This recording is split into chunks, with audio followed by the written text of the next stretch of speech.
इस वीडियो में हम बात करने वाले हैं, जैसा कि हमने लास्ट वीडियो में देखा था कि हमने इंट्रोडक्शन को ब्रीफली समझा था कि इंट्रोडक्शन क्या है स्ट्रेंथ ऑफ मटेरियल का। स्ट्रेंथ ऑफ मटेरियल के बारे में हमने ये भी देखा था कि उसकी फीलिंग के लिए हम किस तरह से उसको सोचते हैं। स्ट्रेंथ ऑफ मटेरियल से अगर रिलेट किया जाए तो हमारे एनवायरनमेंट में जो भी मटेरियल हैं या जो भी पर्टिकुलर बॉडीज हैं, रियल बॉडी हैं, वो सारी के सारे डिफॉर्मेबल हैं। पहली चीज हमने ये प्रूफ की थी। साथ ही जितना भी इंटरनल इफेक्ट उसमें देखा जाता है वो सब्जेक्ट हमारा स्ट्रेंथ ऑफ मटेरियल होता है, या mechanics of the real solids की बात हम स्ट्रेंथ ऑफ मटेरियल में करते हैं। ठीक है, आज हम इस वीडियो में अब बात करने वाले हैं लोड की। जैसे मैंने आपको इंट्रोडक्शन बताया, उसमें साथ ही मैंने कंटेंट्स की बात की थी लास्ट वीडियो में। तो उस वीडियो में हमने ये भी देखा था कि कंटेंट के बाद चैप्टर 1 के अंदर हम बात कर रहे होते हैं टाइप ऑफ लोड की, उसके बाद स्ट्रेस एंड स्ट्रेन कर्व की, एंड देन बात करेंगे हम प्रॉपर्टीज की, प्रॉपर्टीज ऑफ द मटेरियल। ठीक है, तो बेसिकली अगर हम यहां पर बात करते हैं तो लोड क्या है, टाइप ऑफ लोड को समझने से पहले हमें लोड को समझना होगा। लोड क्या होता है? ठीक है, तो लोड बेसिकली सिर्फ और सिर्फ फोर्स नहीं है। ठीक है, सबसे पहली चीज, लोड फोर्स सिर्फ और सिर्फ नहीं है।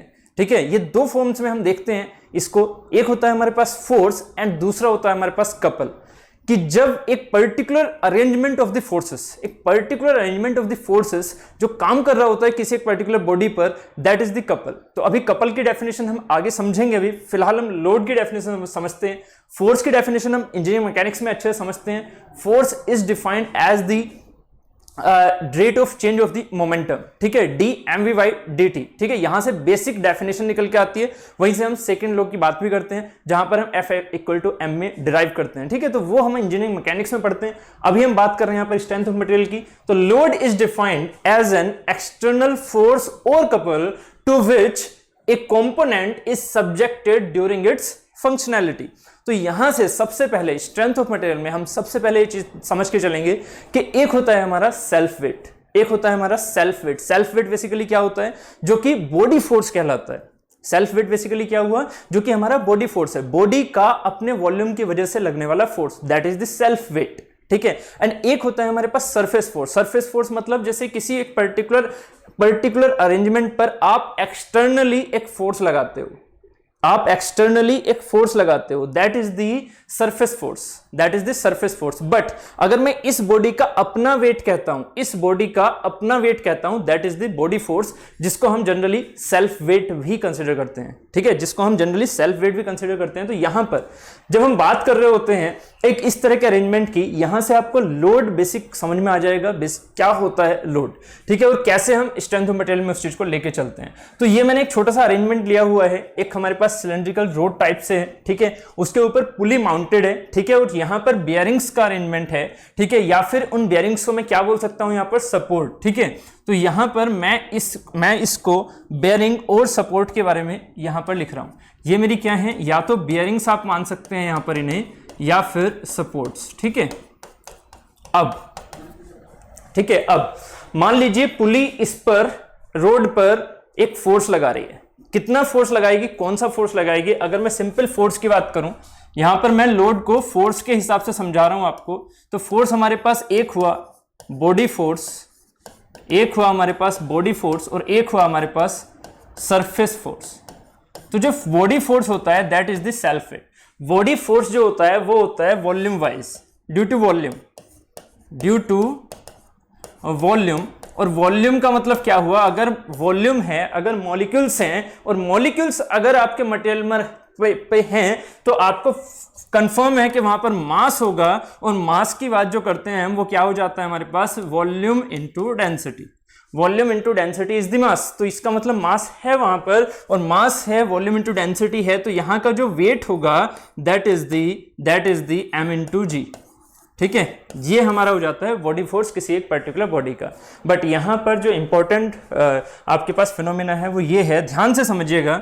जब मैं बात करता हूं बॉडी फोर्स की स्ट्रेंथ ऑफ मटेरियल के अंदर, तो ये मान लीजिए हमारे पास बॉडी है जिसको हमें मेजर करना है जिस पर हमें डिफॉर्मेशन बताना है। ये हमारे पास बॉडी है जिस पर हमें डिफॉर्मेशन बताना है। ये मान लीजिए एक ऊपर की सरफेस से लटकी हुई बॉडी है, ठीक है। तो यहां पर इस बॉडी में मुझे डिफॉर्मेशन बताना है, बट ये डिफॉर्मेशन किसकी वजह से? इसके खुद के सेल्फ वेट की वजह से नहीं। एक्चुअली इस पर जो ये मान लीजिए पुली मैंने अलग से माउंट कर दी है, इस पर मैंने मान लीजिए पुली अलग से माउंट कर दी है, ये अलग से एक पुली माउंट कर दी है। तो इस पुली का अपना जो सेल्फ वेट होगा, यहां से उम्मीद है आप समझ के चलिएगा इस चीज को, जो इस पुली का सेल्फ वेट होगा, जो इस पुली का बॉडी फोर्स होगा, वो बॉडी फोर्स या वो सेल्फ वेट ऑफ द पुली इस पर्टिकुलर बॉडी पर, कौन सी बॉडी पर? इस पर्टिकुलर बार पर, जो कि अंडर कंसिडरेशन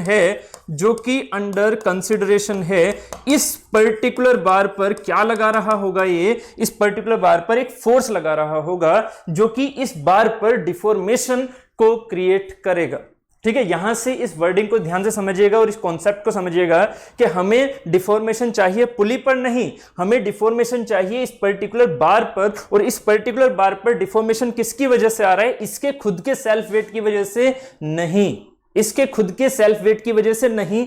किसकी वजह से? पुली के सेल्फ वेट की वजह से आ रहा है, पुली के सेल्फ वेट की वजह से आ रहा है। तो यहां पर स्ट्रेंथ ऑफ मटेरियल में हम एक बहुत ही इंपॉर्टेंट अजम्पशन लेके चलते हैं। स्ट्रेंथ ऑफ मटेरियल में हम बहुत ही इंपॉर्टेंट अजम्पशन लेके चलते हैं। हमेशा याद रखिए, आज बोल रहा हूं, सारी वीडियोस में आप ये चीज याद रखेंगे। सिर्फ और सिर्फ जहां पर सेल्फ वेट को कंसीडर करेंगे, सिर्फ और सिर्फ सोम में वहां पर सेल्फ वेट को हमें लेके चलना होता है, उस पर्टिकुलर बार का जिसकी स्टडी हम कर रहे हैं, ठीक है। नहीं तो पूरी सोम में आप जिसकी स्टडी कर रहे हो, जिसकी डायमेंशंस निकाल रहे हो, ठीक है, उसका हम सेल्फ वेट क्या मान के चलते हैं? नेग्लेक्ट। उसका सेल्फ वेट हम क्या मान के चलते हैं? नेग्लेक्ट। ओके, उसका सेल्फ वेट हम क्या मान के चलते हैं? नेग्लेक्ट, ठीक है। अगर उसका हम सेल्फ वेट नेग्लेक्ट मान के चल रहे हैं तो अब जरा सोचिएगा, जिसका आप डिजाइन कर रहे हो, मान लीजिए रोड हमारी स्टील की बनी हुई है, मान लीजिए ये रोड या बार हमारी स्टील की बनी हुई है, ठीक है, या शाफ्ट हमारी स्टील की बनी हुई है। तो क्या आप ये कह सकते हैं कि इसका खुद का अपना कोई वेट नहीं होगा? बिल्कुल वेट होगा, ठीक है। बट हमें डिजाइन किसकी करनी है? हमें डिजाइन इस बार की ही करनी है, इस शाफ्ट की ही करनी है, इस रोड की ही डिजाइन करनी है। इसका हमें पर्टिकुलर डायमीटर निकालना है पर्टिकुलर लेंथ के लिए। तो उस डायमीटर को निकालने के लिए आप इसका पहले से ही वेट नहीं मानेंगे। याद रखिएगा, आप इसका पहले से ही वेट नहीं मानेंगे, क्योंकि अगर आपने इसका पहले से ही वेट कैलकुलेट करके सोच लिया कि हाँ आपने इसका वेट इतना देना है, तो यहां से फिर जो इसकी वजह से, फोर्सेस की वजह से स्ट्रेसेस आ रही हैं, sigma equal to P Y A के हिसाब से या sigma B equal to M upon Z के हिसाब से, जो भी इसमें एक्चुअल स्ट्रेंथ निकल के आने वाली होगी वो हम डायरेक्टली कैलकुलेट नहीं कर सकते हैं। इसलिए हमें यहां पर पहले रोड को, जो हमारे पास स्टील या किसी एक पर्टिकुलर मटेरियल की बनी हुई है, उसका हमें सेल्फ वेट 0 मान के चलना पड़ता है। किसका? जिस बॉडी का आप कैलकुलेशन कर रहे हैं, जिस बॉडी के लिए आप डिजाइन कर रहे हैं, उस बॉडी का अपना सेल्फ वेट 0 मान के चलना होता है। तो यहां पर ये बॉडी है, इसका सेल्फ वेट 0 है। अगर मैं इस एग्जांपल की बात करूं तो यहां पर इसका सेल्फ वेट क्या है? 0 है। जबकि पुली का सेल्फ वेट हम मान के चलेंगे तो इसका फिगर कैसा हो जाएगा? जरा सोचिएगा, इसका फिगर कैसा हो जाएगा? यहां पर इसका फिगर कुछ ये बन के आ जाएगा कि हमारे पास ये पर्टिकुलर बॉडी है, हमारे पास ये पर्टिकुलर बॉडी है यहां पर ये, ठीक है, जिसको हमें डिजाइन करना है। और ये जो पुली थी आपके पास, इस पुली ने कितना फोर्स लगाया इस पर? इस W के बराबर, जो कि है इक्वल टू mg। और ये क्या है? W जो वेट है वो किसका है? पुली का वेट है। जो W है वो किसका है? पुली का वेट है। तो ये पुली का वेट हमारी इस बार के ऊपर कितना काम कर रहा है ये आपको यहां पर दिख रहा है। इस पुली के वेट की वजह से इसमें डिफॉर्मेशन आ रहा है, इस पुली के वेट की वजह से इसमें डिफॉर्मेशन आ रहा है, ठीक है। तो यहां पर ध्यान देने वाली बात है, अगर हम डिजाइन इस बार को कर रहे हैं, डिजाइन अगर हम इस बार को कर रहे हैं तो हमें इसका सेल्फ वेट नहीं लेना है। हमें किसका सेल्फ वेट लेना है? जो इससे अटैच्ड चीजें हैं। जैसे कि अगर हम यहां पर बात करें तो इसका मैंने एक सिमेट्रिक डायग्राम यहां पर बनाया हुआ है कि जो सपोर्ट्स हैं वो क्या लगा रही होंगी? रिएक्शन लगा रही होंगी। मान लीजिए रिएक्शन RA एंड RB, किसकी वजह से? इस W की वजह से। ये W क्या है? ये W है पुली का वेट। गलती मत करना, ये W क्या है मेरा? ये W है पुली का वेट, वेट ऑफ पुली। ये W क्या है मेरा? Weight of pulley. तो पुली का वेट मेरा W इस बार के ऊपर लग रहा है। और मेरी बार कौन सी है? मेरी बार है हमारे पास ये पर्टिकुलर, तो इस बार के ऊपर एक तो W काम करेगा, और जब W काम कर रहा होगा तो रिएक्शन ऑब्वियस है प्रोड्यूस होंगी सपोर्ट पर, तो रिएक्शन सपोर्ट पर प्रोड्यूस हो रही है, W काम कर रहा है। ये हमने बेसिक चीजें इंजीनियरिंग मैकेनिक्स में देखी हुई हैं, ठीक है। तो यहां पर W लगा हुआ है, RA एंड RB लगा हुआ है, तो इसी के बेसिस पर यहां पर एक इक्विलिब्रियम डायग्राम बन के आ रहा है for the equilibrium diagram for the किसके लिए, रोड के लिए। हम ये रोड के लिए इक्विलिब्रियम डायग्राम बना रहे हैं। यहां पर इक्विलिब्रियम डायग्राम आपने पूरा एक चैप्टर पढ़ा हुआ है इंजीनियरिंग मैकेनिक्स में, किस तरह से हम इस पर्टिकुलर का इक्विलिब्रियम डायग्राम बनाते हैं। तो अब जब हम इक्विलिब्रियम डायग्राम बना रहे हैं तो खुद का इस रोड का खुद का सेल्फ वेट, इस रोड का खुद का सेल्फ वेट हमें क्या करना है, खुद का सेल्फ वेट हमें क्या करना है, हमें करना है 0। इमेजिन क्या करके रखना है कि इस रोड का खुद का सेल्फ वेट 0 है, क्योंकि डिजाइन किसका हो रहा है, डिजाइन इस रोड का ही हो रहा है, क्योंकि डिजाइन इस रोड का ही या इस बार का ही हो रहा है। तो जिसका हमें डिजाइन करना होता है उसका सेल्फ वेट हम नहीं लेके चलते हैं, ये याद रखिएगा, ठीक है। तो यहां पर अगर हमें डिजाइन करना है इस पर्टिकुलर रोड का तो हमें कौन कौन से फोर्सेस लेने होंगे, फोर्सेस यहां पर एक W लग रहा है, एक RA लग रहा है, एक RB लग रहा है, इनको हम यहां पर यूज कर रहे हैं as a load which is applying on the road during its functionality। Clear हो रहा है यहां से। अगर मैं आपसे सिंपल सा एक क्वेश्चन और पूछता हूं, अगर मैं आपसे यहां पर एक चीज पूछता हूं सिंपल सी, ठीक है, अगर मैं यहां से एक चीज आपसे पूछता हूं सिंपल सी कि अगर मैं आपसे कहता हूं कि मुझे बियरिंग का डिजाइन करना है, इन सपोर्ट्स का डिजाइन करना है, मान लीजिए मैं कहता हूं आपसे इन सपोर्ट्स का मुझे डिजाइन करना है, तो सपोर्ट के डिजाइन के लिए आपको क्या करना होगा, अगर सपोर्ट का डिजाइन करना है तो सपोर्ट के डिजाइन के लिए आपको पुली का वेट तो लेना ही होगा, ठीक है। डिजाइन ऑफ बियरिंग के लिए, डिजाइन ऑफ बियरिंग के लिए उम्मीद है अब आपका आंसर खुद मेरे से पहले ही आ चुका होगा कि आप कह रहे होंगे कि हां सपोर्ट के डिजाइन के लिए, बियरिंग के डिजाइन के लिए आपको बियरिंग का सेल्फ वेट नहीं लेके चलना है, बट किसका वेट लेके चलना होगा, इस रोड का भी सेल्फ वेट लेके चलना होगा और इस पुली का भी सेल्फ वेट लेके चलना होगा अगर आप डिजाइन ऑफ बियरिंग कर रहे हैं। यानी कि सपोर्ट की अगर डिजाइन कर रहे हैं कि सपोर्ट मुझे कितना लोड झेलते हुए बनाना है कि उसमें इतनी रिएक्शंस ये झेल सके, तो उसके बेसिस पर आपको क्या क्या सोच के चलना होगा, weight of pulley and weight of road, ये दोनों ही आपको कंसीडर करने होंगे जब आप डिजाइन ऑफ बियरिंग कर रहे होंगे। तो उम्मीद है आपको यहां से ये कॉन्सेप्ट समझ में आ गया होगा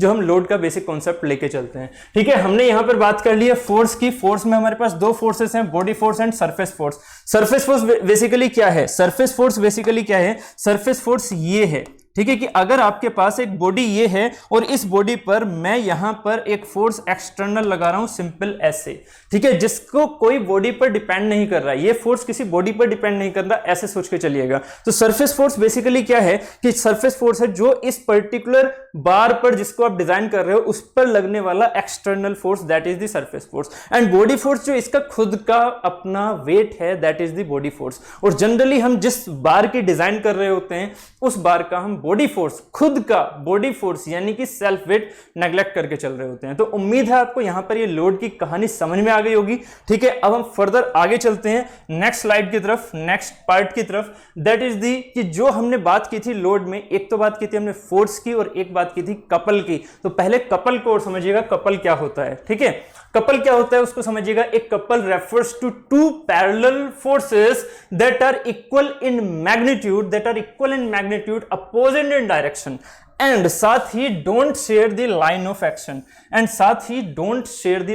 एक्शन, तो कपल को अगर बेसिकली हम समझे तो कपल बेसिकली क्या है, हमारे पास दो फोर्सेस होनी चाहिए, एटलीस्ट हमारे पास क्या है, दो फोर्सेस होनी चाहिए।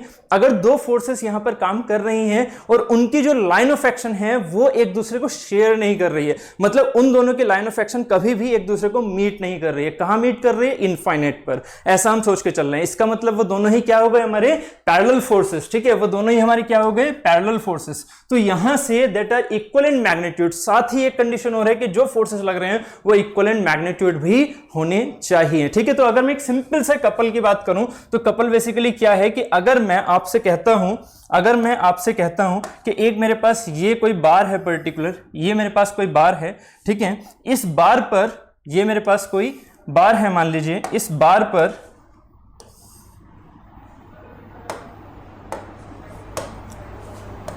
ठीक है, इस बार पर मैं क्या करता हूं कि एक फोर्स लगा देता हूं। मान लीजिए इस बार पर मैंने मान लीजिए एक फोर्स लगाया, यहां पर एक फोर्स लगाया है ऐसे और एक फोर्स लगाया है ऐसे, क्लियर। और ये फोर्स यहां पर एक पर्टिकुलर डिस्टेंस पर मेंटेन है, जो कि डिस्टेंस मैंने यहां पर ये ली हुई है, ठीक है, जो कि डिस्टेंस मैंने यहां पर ये ली हुई है, ठीक है।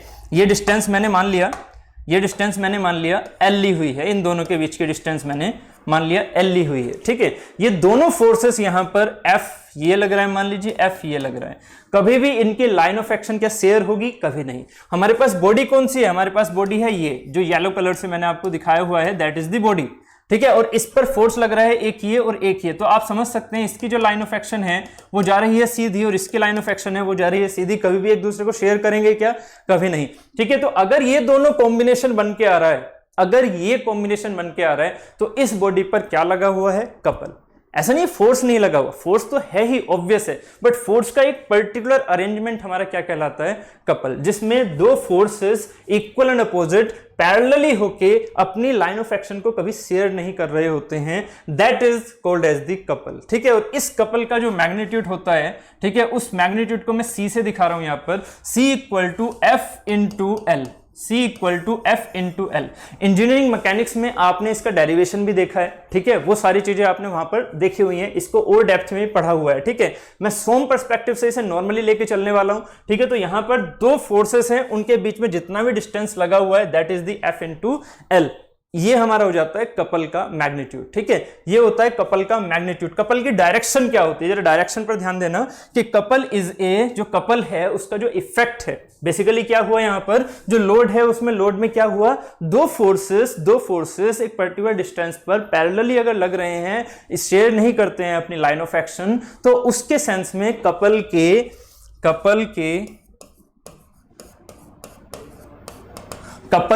इफेक्ट को, अब जो इसका इफेक्ट आ रहा है, कपल का इफेक्ट जो आ रहा है इस बॉडी पर, उसको हम बेसिकली यहां पर दो फोर्सेस हो गए, कपल की डेफिनेशन आपको समझ में आ रही है, उसका जो इफेक्ट होता है वो हमारा क्या कहलाता है?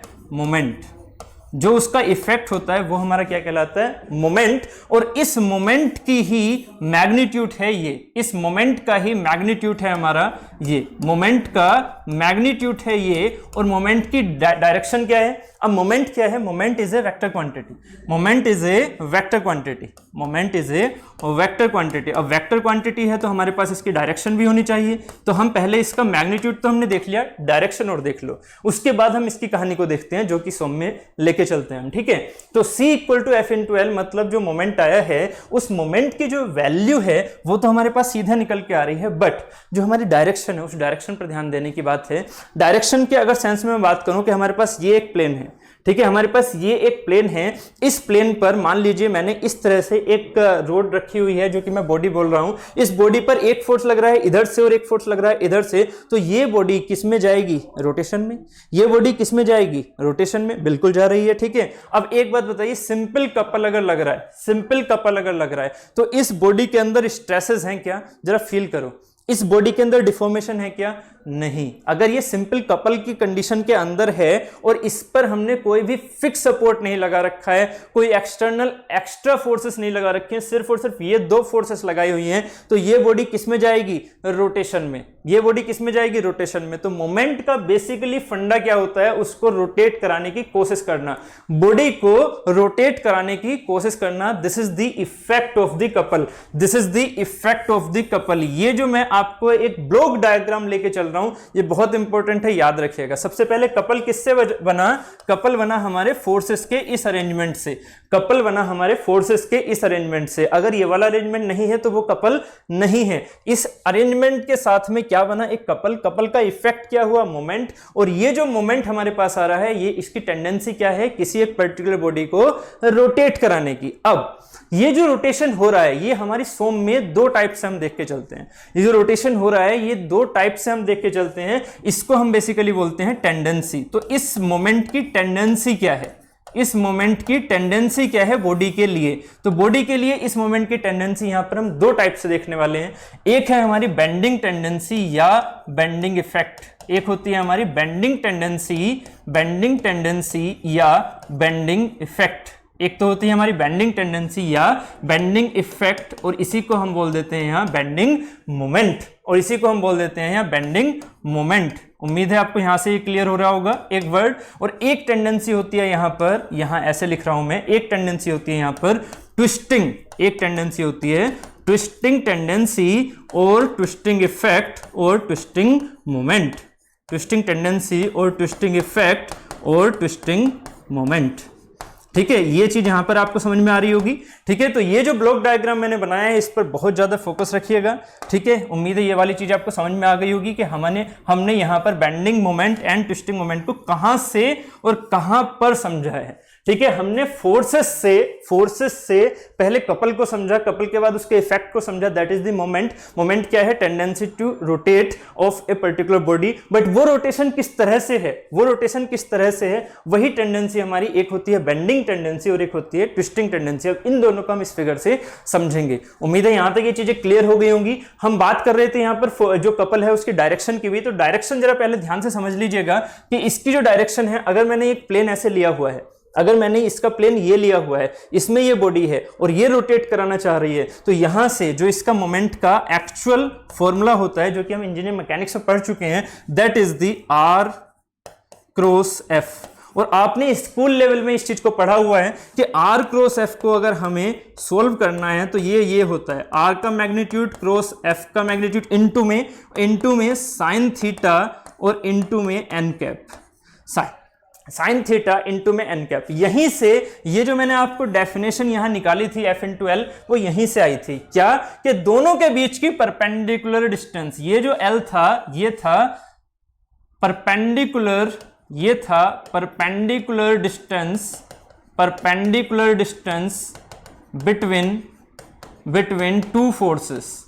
ये यहां पर ये डेफिनेशन थी हमारी इस F इंटू एल की। तो ये कहां से आई थी? यहां से आई थी, जो कि हमने इंजीनियरिंग मैकेनिक्स में देखा हुआ है। ठीक है, तो बार बार सारी चीजों को हम रिपीट नहीं कर रहे हैं। ठीक है, तो यहां से जो कपल है उसकी वैल्यू यहां से निकल के आ रही है। और ये जो एन कैप होता है, आपने समझा हुआ है इस चीज को कैसे। अगर मैं बात करता हूं आपसे ये डायरेक्शंस की, तो आपको याद होगा स्कूल लेवल ये चीज है हमारी क्या, कि इसे हम कहते थे यहां पर आई। ठीक है, आई कैप, इसे बोलते थे हम जे कैप और इसे बोलते थे के कैप। ठीक है, तो आई क्रॉस जे होता था, आई क्रॉस जे हुआ करता था, तो एन कैप कहां होता था? के की तरफ। अगर मैं आई क्रॉस जे को लेके चल रहा हूं, मतलब प्लेन में एक्स वाई वाला लेके चल रहा हूं, तो उसका जो एन कैप हुआ करता था वो हमेशा कहां रहता था? उसके परपेंडिकुलर। तो यही सेम चीज यहां पर होती है कि जो आपका ये प्लेन है, किसका प्लेन?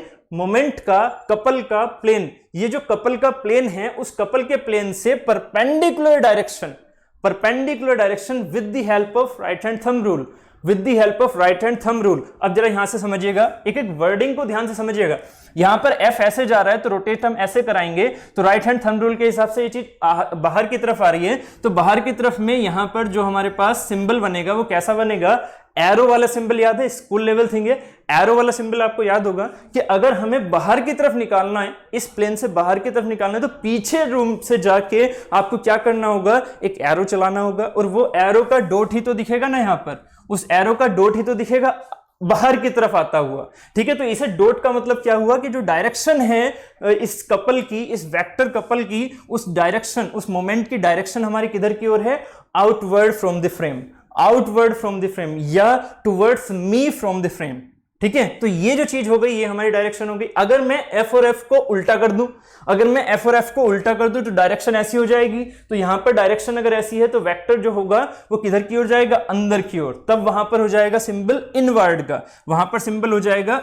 का, अगर मैं यहां पर फोर्सेस की डायरेक्शन ऐसे कर देता हूं, यहां पर अगर मैं फोर्सेस की डायरेक्शन ऐसे कर दूं, तो यहां पर जो कपल मोमेंट क्रिएट हो रहा है उस मोमेंट की डायरेक्शन क्या हो जाएगी? प्लेन के परपेंडिकुलर इनवर्ड डायरेक्शन में, क्योंकि आपको एरो का बैक दिखेगा, और बैक को हम इस तरह से रिप्रेजेंट करते हैं एरो के।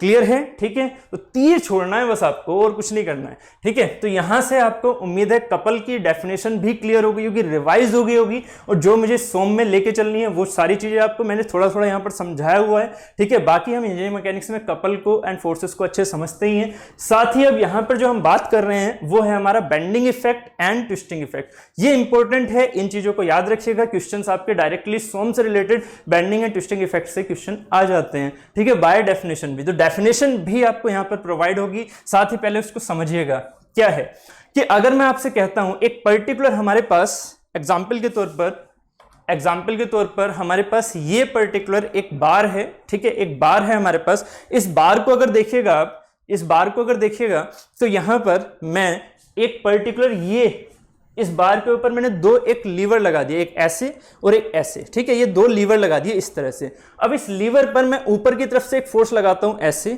एक फोर्स लगाता हूं ऐसे। उम्मीद है यहां पर ही समझ में आ रहा है आपको। एक बार हो गई और इस बार से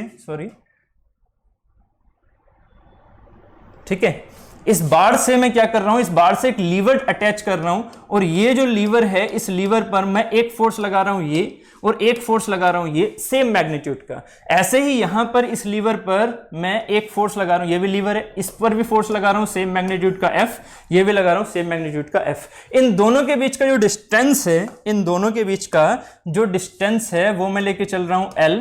ठीक है, और यहां पर भी लेके चल रहा हूं मान लीजिए L, दोनों में सेम है। तो ये हमारे लिए एकदम सिमेट्रिकल फिगर हो रहा है। तो अगर मैं इस सिमेट्रिकल फिगर की बात कर रहा हूं तो हो क्या रहा होगा कि जो ये इधर वाली लीवर है उस पर फोर्सेस ऐसे लग रहे हैं, तो उस लीवर का जरा फिगर सोचो। इस वाली F और F के साथ में जो यहां पर ये लीवर है इसका फिगर देखो। ये फिगर कुछ ऐसा नहीं है, ये फिगर कुछ ऐसा नहीं है कि दो फोर्सेस हैं और एक डिस्टेंस पर हैं, दोनों पैरेलल फोर्सेस है, शेयर नहीं कर रहे हैं अपनी लाइन ऑफ एक्शन को। तो यहां पर क्या हो रहा है कि ये एक कपल क्रिएट कर रहे हैं इधर की तरफ। ठीक है, ये कपल क्रिएट कर रहे हैं इधर की तरफ। तो इसका जो कपल का इफेक्ट आएगा, जैसे यहां पर हमारे पास जो इफेक्ट है वो हम ऐसी तो दिखाएंगे ना, जो यहां पर हम इफेक्ट है वो ऐसी तो दिखाएंगे ना, ऐसे जाता हुआ। समझ रहे हो? इसका इफेक्ट कैसे आएगा? Clockwise, sorry anti clockwise. इसका इफेक्ट आएगा एंटी क्लॉकवाइज, जबकि इसका इफेक्ट कैसा आएगा? इसका इफेक्ट आएगा यहां पर क्लॉकवाइज। इसको अलग कलर से देख लेते हैं। इसका इफेक्ट आएगा यहां पर क्लॉकवाइज। आ रहा है ना? ठीक है, तो यही इफेक्ट अगर मैं यहां देखता हूं तो ये इफेक्ट कैसा दिखने वाला है मुझे? ये इफेक्ट दिखने वाला है इस तरफ ऐसे। ठीक है, ये चीज ऐसे हो गई। कितने मैग्नीट्यूड की? मैग्नीट्यूड कितना हो जाएगा इसका मैग्नीट्यूड हो जाएगा यहां पर, अभी मैं इसे C ही लिख देता हूं, F इंटू L का। ठीक है, और ऐसे ही सेम फिगर यहां पर है, बिल्कुल उसका सेंस आप समझिए। और यहां पर इफेक्ट कैसा हो जाएगा इसका? F इंटू L का। ये C1 मान के चलो, C1 F इंटू L का। ठीक है, तो ये हुआ हमारे पास F इंटू L। अब जरा समझिएगा, कपल तो ठीक है भाई, लीवर पे लग रहा है, लीवर पर लगने दो उसे, कपल को। कपल लग रहा है, इफेक्ट दे रहा है। इफेक्ट क्या देगा? मोमेंट का। उस लीवर को चलाना चाहेगा। बट इस लीवर से अटैच क्या है ये आप भूल रहे हो। इस लीवर से अटैच क्या है? इस लीवर से हमारी ये रोड अटैच है ऐसे। इस लीवर से मान लीजिए रोड अटैच है ऐसे। तो ये जो लीवर पर हमारा कपल क्रिएट हो रहा है उसकी वजह से जो मोमेंट क्रिएट हो रहा है उसकी टेंडेंसी क्या है? इस लीवर को रोटेट कराने की। ऐसे ही इसकी टेंडेंसी क्या है? इस लीवर को रोटेट कराने की। मैं बार बार उन चीजों पर फोकस नहीं कर रहा हूं, प्लीज उस पर ध्यान दो। मैं जब लीवर बोल रहा हूं तो ये लगा हुआ है, लीवर बोल रहा हूं तो ये लगा हुआ है। ये हमारे लिए क्या है? रोड है। ठीक है, तो अब जब इस रोड पर इन दोनों का इफेक्ट देखोगे तो इस रोड पर दोनों का इफेक्ट कैसे आ रहा है? इस तरह से। और अगर वो इस तरह से आ रहा है तो ये रोड किस तरह से जा रही है? उस रोड पर क्या इफेक्ट हो रहा है? उस रोड की टेंडेंसी क्या है? वही टेंडेंसी मेरी उस कपल के इफेक्ट की वजह से आ रही होती है। जो कपल का इफेक्ट मोमेंट आया है, उस मोमेंट की जो टेंडेंसी है यहां पर, इस रोड को वो क्या करना चाह रहा है? जो हमने यहां पर कपल लगाया था, जो हमने यहां पर दो अलग अलग कपल लगाए थे, उन दोनों अलग अलग कपल की वजह से रोड पर क्या टेंडेंसी आ रही है, हमें वो चेक करना है। तो यहां साफ दिख रहा है आपको कि यहां पर रोड क्या हो रही है? यहां पर हम उसे बोलते हैं रोड बैंड हो रही है। पर ये बेंडिंग जो वर्ड आ रहा है, ध्यान से समझिएगा, ये बेंडिंग जो वर्ड आ रहा है, ये बेंडिंग वर्ड हम किस डेफिनेशन से लेके चलते हैं? बेंडिंग वर्ड हम लेके चलते हैं डेफिनेशन बाय दिस। ठीक है, मैंने यहां पर सारी जो आपके पास क्वेश्चन डायरेक्टली जो आपके एग्जाम्स में पूछे जाते हैं, उन एग्जाम्स में सीधे इनकी वर्डिंग इस तरह से आ सकती है। तो मैंने जितने भी मोस्ट पॉसिबल केसेस हो सकते हैं आपकी डेफिनेशन आने के, वो सारे यहां पर लिखे हुए हैं। तो bending couple, a couple is said to be bending couple, a couple is said to be bending couple. कौन सा वाला कपल भाई? ये वाला कपल। ये वाला couple is said to be bending couple when plane of couple is along longitudinal axis of the member, when plane of couple is along longitudinal axis of the member। अब जरा समझिएगा plane of couple कौन सा है। मैंने आपसे बोला था कपल ये वाला था, जैसे इसमें जब हमने डेफिनेशन समझी तो कपल कौन सा था इसमें? ये वाला। इसी कपल की जो बेसिक डेफिनेशन है वो यही तो है कि कपल का प्लेन हमारे पास ये है, तो इस कपल का प्लेन ये है, तो यहां पर प्लेन कौन सा है कपल का? भाई यही वाला तो है ना, एक्स वाई प्लेन ही तो है ना। एक्स वाई प्लेन ही यहां पर भी है, एक्स वाई प्लेन ही यहां पर भी है। बात क्लियर है? दोनों में क्या है हमारा? X Y plane. और अगर दोनों ही कपल हमारे एक्स वाई प्लेन है, इसका मतलब हम ये बोल सकते हैं कि ये जो कपल का प्लेन है वो यहां पर क्या है? यहां जो कपल का प्लेन है वो हमारा क्या है? X Y plane. X Y plane, couple का जो प्लेन है वो हमारा क्या है? X Y plane. और ये जो एक्स वाई प्लेन है, इसी से रोड की लॉन्गिट्यूडनल एक्सेस होके जा रही है क्या?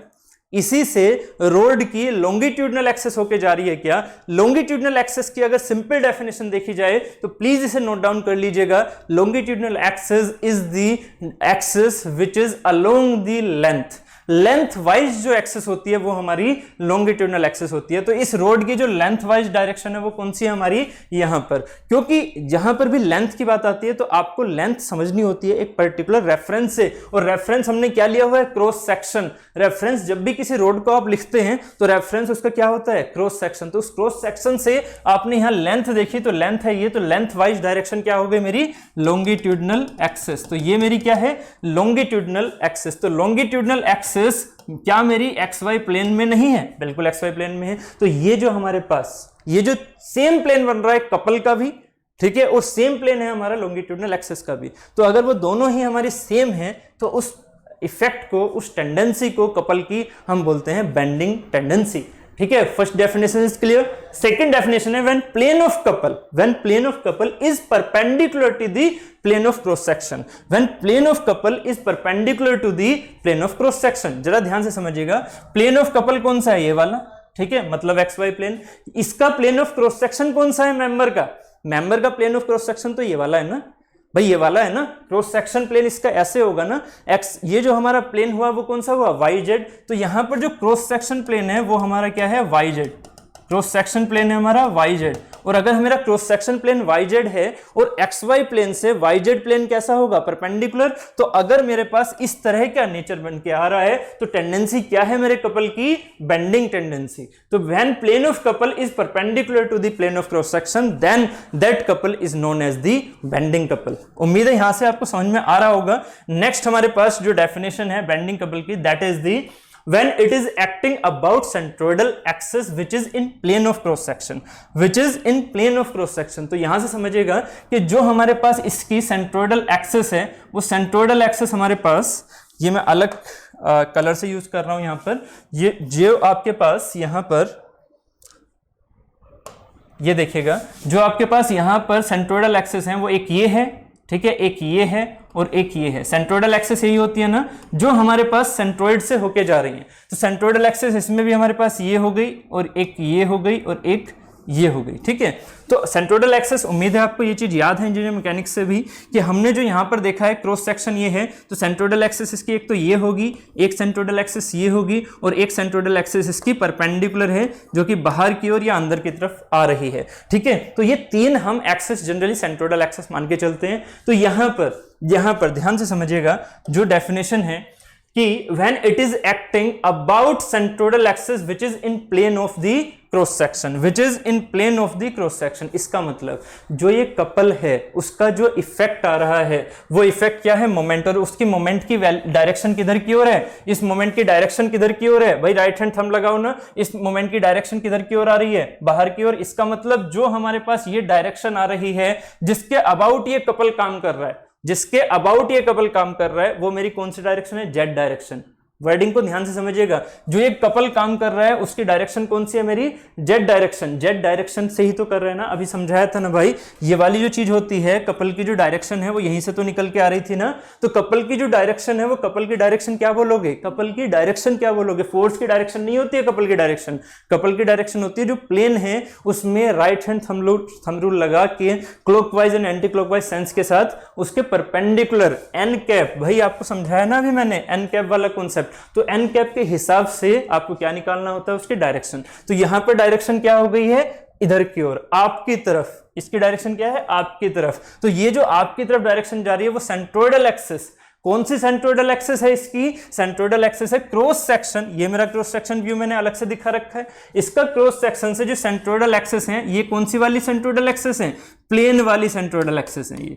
ये प्लेन क्रॉस सेक्शन प्लेन वाली सेंट्रोइडल एक्सिस है। जबकि ये जो सेंट्रोइडल एक्सिस होगी कौन सी वाली, जो ऐसे आ रही है, वो कैसी है मेरी, लॉन्गिट्यूडनल सेंट्रोइडल एक्सिस। वो है मेरी लॉन्गिट्यूडनल एक्सिस या सेंट्रोइडल एक्सिस लेंथवाइज या लॉन्गिट्यूडनल डायरेक्शन में।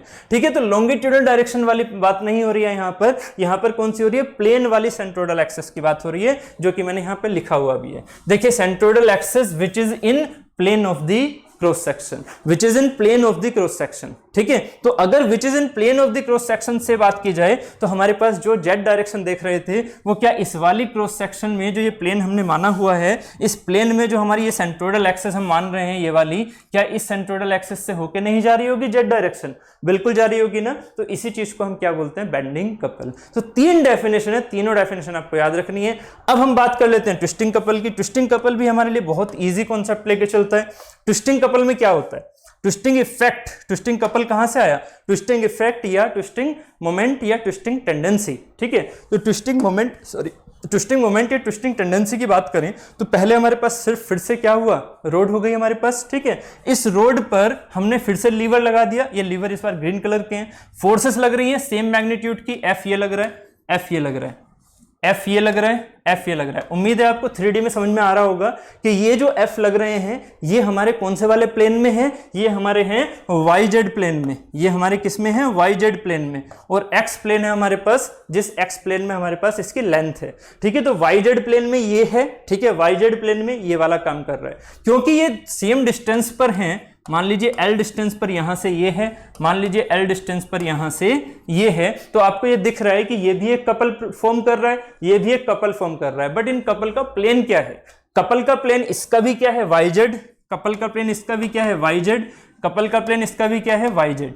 उम्मीद है क्लियर हो रहा है। अब इस YZ प्लेन में जरा देखिएगा, इसकी जो डायरेक्शन है ऐसे जा रही है, मतलब इनवर्ड। इसकी जो डायरेक्शन है कैसे जा रही है, यहां पर इस तरह से, मतलब इनवर्ड। तो जो कपल की डायरेक्शन है वो कैसी आ रही है, यहां पर इनवर्ड। ठीक है, जैसे कि इसमें क्या आ रही थी, ऐसे जेड डायरेक्शन में। यहां पर कपल की डायरेक्शन क्या है, अगर मैं कपल की डायरेक्शन पूछूं आपसे तो कपल की डायरेक्शन क्या हो जाएगी, कपल की डायरेक्शन हो गई एक्स वाली, कपल की डायरेक्शन हो गई एक्स वाली। बात क्लियर है, प्लेन क्या है कपल का, YZ, जबकि डायरेक्शन क्या है, एक्स। तो अगर ऐसी कंडीशन बन जाए तो जरा सोचिएगा, यहां पर ये तो लीवर को घुमाना चाह रही है, ये मोमेंट क्या होता है, इफेक्ट होता है कपल का, जो उसे रोटेट कराना चाह रहे हैं, बट बीच में क्या लगी हुई है, रोड।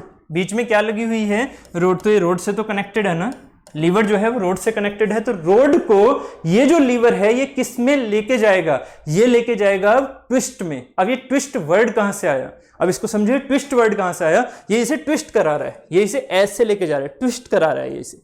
तो अगर ये ट्विस्ट करा रहा है तो ट्विस्टिंग का जो सेंस आता है वो कहां से आता है। अब हमारी इन डेफिनेशन पर चलेंगे हम। तो ठीक है, सबसे पहली है, एक couple is said to be twisting couple when plane of couple is perpendicular to the longitudinal axis of the member। तो प्लेन ऑफ कपल कौन से हैं, ये रहे YZ, लॉन्गिट्यूडनल एक्सिस के परपेंडिकुलर है या नहीं। अगर plane of couple longitudinal axis के, मेंबर की लॉन्गिट्यूडनल एक्सिस ये मत मानना लीवर की बात नहीं हो रही है, longitudinal axis of the member. तो longitudinal axis of the member के अगर ये कपल जो है, कपल का प्लेन परपेंडिकुलर है, तो इस वाले पर्टिकुलर इफेक्ट को हम क्या बोलते हैं, ट्विस्टिंग इफेक्ट। इस पर्टिकुलर इफेक्ट को हम बोलते हैं ट्विस्टिंग इफेक्ट। उम्मीद है आपको ये प्लेन यहां पर समझ में भी आ रहे होंगे। ठीक है, इस चीज को हम ऐसे भी ड्रॉ कर सकते हैं, ठीक है, और थोड़ा 3D आपको समझाने के लिए हम इसको ऐसे भी ड्रॉ कर सकते हैं। ये एक प्लेन हो गया हमारे पास YZ, ऐसे ही हमारे पास ये प्लेन हो गया YZ, ऐसे ही हमारे पास ये प्लेन क्या हो गया YZ। उम्मीद है ये चीज क्लियर हो रही होगी। तो दो प्लेन हमारे पास YZ वाले हैं और हमारे पास डायरेक्शन कौन सी है, ये वाली, ये है हमारे पास X डायरेक्शन, जिसे हमने लॉन्गिट्यूडनल एक्सिस बोला है। क्लियर, ठीक है। तो यहां से उम्मीद है आपको समझ में आ गया होगा। ट्विस्टिंग इफेक्ट भी ऐसे ही सिमिलर हमारी डेफिनेशन, जैसे हमने बेंडिंग के इफेक्ट को समझा वैसे हम ट्विस्टिंग के इफेक्ट की डेफिनेशन को देख लेते हैं। When plane of couple is parallel to the plane of cross section of the member, बात बिल्कुल सही है। प्लेन ऑफ कपल क्या है मेरा YZ, और भाई इसका क्रॉस सेक्शन क्या है, इसका क्रॉस सेक्शन भी तो YZ है ना इस मेंबर का, इसका मतलब दोनों ही हमारे पैरेलल हैं। तो ये क्या कहलाएगा मेरा ट्विस्टिंग कपल, ये क्या कहलाएगा ट्विस्टिंग कपल। नेक्स्ट है हमारे पास लास्ट डेफिनेशन है, when it is acting about A centroidal axis which is perpendicular to the plane of cross section।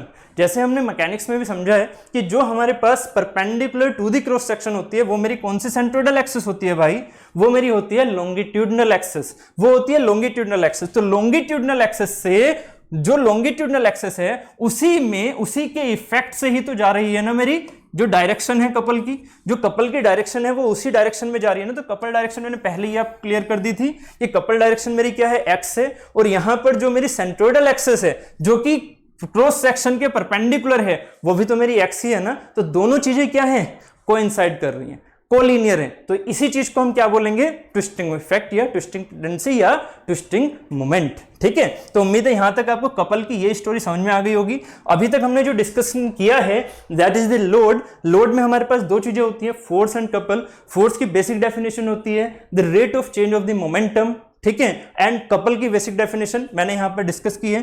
Force को हम जनरली इंजीनियरिंग मैकेनिक्स में अच्छे से डिस्कस करते हैं, ठीक है, एंड कपल को भी इंजीनियरिंग मैकेनिक्स में डिस्कस करते हैं। साथ ही मुझे सोम के रेस्पेक्ट में आपको कपल को समझाना था, बेंडिंग एंड ट्विस्टिंग उसका सेंस समझाना था। तो ये सारी चीजें हमने यहां पर कवर कर ली हैं, ठीक है। क्योंकि ये चीजें हमने इतनी डेप्थ में क्यों कवर की, क्योंकि हमें जितने भी आगे क्वेश्चंस करने हैं वो in couple and in force के बेसिस पर ही होने वाले हैं, ठीक है। तो हम यहां पर अब आगे चलते हैं, ये डेफिनेशंस हमने डिस्कस कर ली हैं।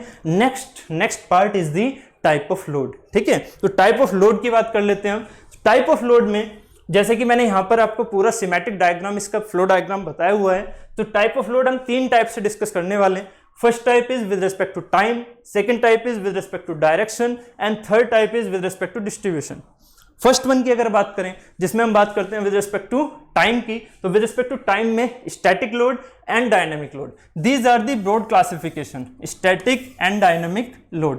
प्लीज इनको, जो मैंने इंट्रोडक्शन वीडियो में आपको समझाया था कि जो स्टैटिक लोड स्टैटिक होता है वो स्टैटिक इक्विलिब्रियम की बात थी, जो डायनामिक होता है वो डायनामिक इक्विलिब्रियम की बात थी। ये मेरे इक्विलिब्रियम नहीं है, गलत फहमी में मत रहना, ये मेरे इक्विलिब्रियम नहीं है, ये मेरा नेचर है उस लोड का विद रिस्पेक्ट टू टाइम, कि उसका magnitude with respect to time change हो रहा है तो डायनामिक है, और अगर चेंज नहीं हो रहा है तो स्टैटिक है। सिंपल सी बात है, ठीक है।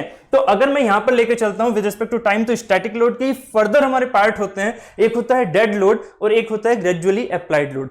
डेड लोड की अगर थोड़ी सी कहानी की बात मैं करता हूं, तो आपने अभी समझा था मेरे साथ कि सेल्फ वेट को हम बॉडी फोर्स बोलते हैं, और वही बॉडी फोर्स हम बेसिकली डेड लोड बोल सकते हैं स्टैटिक के केस में, ठीक है। तो अभी धीरे धीरे हम इन पार्ट को अच्छे से समझेंगे, ठीक है। ग्रेजुअली अप्लाइड लोड को देखेंगे, साथ ही डायनामिक के अंदर, जैसे कि फॉर द सिविल स्टूडेंट्स आपको पता है जब हम बात करते हैं किसी एक ब्रिज की, तो ब्रिज के ऊपर क्या होता है, ट्रैफिक चल रहा है, ट्रैफिक इंटेंसिटी है, चेंज हो रही है। भाई आपने अगर ब्रिज को एक पर्टिकुलर लोड के लिए डिजाइन किया है तो आपको पता नहीं है ना कितना हमारे पास ट्रैफिक जा रहा है, कितना नहीं जा रहा है, ठीक है। कोरोना काल से सभी गुजर रहे हैं, आपको पता है कि कितना ट्रैफिक, नाइट में कर्फ्यू भी लग जाता है, कितना ट्रैफिक कम जा रहा है, दिन में फिर से वही भीड़ भाड़ चल रही है। तो आपको ये पता होना चाहिए कि जो हमारे पास यहाँ डायनेमिक लोड है उसका नेचर क्या है, उसका नेचर है अपने मैग्नीट्यूड को चेंज करना, तो ये हमने एग्जांपल के तौर पर जैसे लाइव लोड या ट्रैफिक इंटेंसिटी की बात कर रहे हैं, वो चीज यहां पर आपको दिख रही है, ठीक है, क्लियर। उसके बाद अगर हम बात करें इंपैक्ट लोड, तो इंपैक्ट लोड किस तरह से अचानक से चीजें यहां पर लग रही हैं, इसी के लिए हम एक वर्ड यूज करते हैं जो कि आपने जनरली सुना भी होगा, that is the factor of safety, FOS के बेसिस पर ही हम प्रैक्टिकल डिजाइन करते हैं। थ्योरेटिकल डिजाइन में हम एफओएस को 1 लेके चल लेते हैं, बट प्रैक्टिकल डिजाइन में हम एफओएस को 1 नहीं लेके चलते हैं, एफओएस का हम एक रेंज लेके चलते हैं जिसके बेसिस पर हम इंपैक्ट लोड्स को भी झेल सके, लाइव लोड को भी झेल सके, ठीक है, सडनली अप्लाइड को भी झेल सके, साथ ही वेव, विंड, मैन्युफैक्चरिंग लोड सबको झेल सके। तो डायनेमिक लोड में एक सबसे इंपॉर्टेंट पॉइंट आ जाता है एफओएस को लेके चलते हुए चलना, ठीक है। तो एफओएस यहां पर यूज होता है, बट प्रैक्टिकली हम एफओएस यूज करते हैं, थ्योरेटिकली जनरली हम एफओएस की बात नहीं कर रहे होते हैं फॉर द सिविल स्टूडेंट्स, ठीक है, क्योंकि सिविल में, मैकेनिकल में एफओएस का बहुत ज्यादा यूज हम जनरली करते हैं मशीन डिजाइन में, ठीक है, जबकि हम सोम में एफओएस का बहुत ज्यादा यूज नहीं करते हुए चलने वाले हैं, ठीक है। तो impact load, dynamic load, static जो सडनली अप्लाइड लोड है, then fatigue load, live load, then wave, wind, manufacturing, IC engine load, ये सारे के सारे हमारे क्या हैं, डायनामिक लोड है, ठीक है। मैकेनिकल स्टूडेंट को आपको पता ही है कि आईसी इंजन में क्या होता है, बार बार फोर्सेस लग रही हैं, ठीक है, तो वो सारी चीजें क्या है हमारी डायनामिक लोड में आती हैं, ठीक है। नेक्स्ट हमारे पास होता है with respect to direction. With respect to direction की बात करें तो हमारे पास एक होता है नॉर्मल लोड, एक होता है ट्रांसवर्स और शियर लोड। ये दोनों ही हमारे डायरेक्शन के बेसिस पर होते हैं, बहुत ज्यादा इंपॉर्टेंट, याद रखिएगा, इनसे आपसे रिलेटेड क्वेश्चन बहुत पूछे जाते हैं।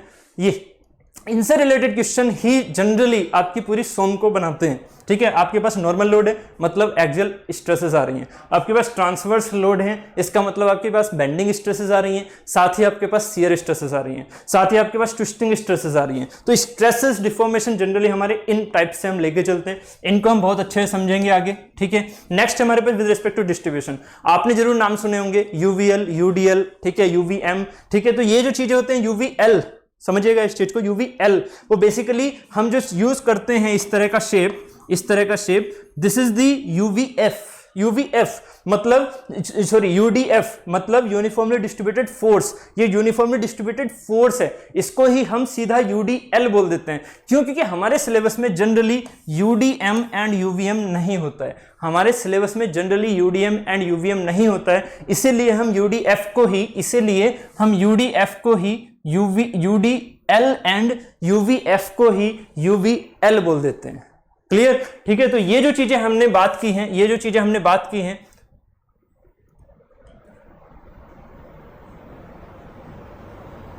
ठीक है, ये जो चीजें हमने बात की हैं यहां पर, उनसे रिलेटेड हम फर्दर इन सभी चीजों को अब हम और आगे डिस्कस करने वाले हैं इन डेप्थ, क्योंकि क्वेश्चंस हमारे इनसे रिलेटेड आते हैं। तो अभी तक हमने जो समझा है दैट इज द लोड,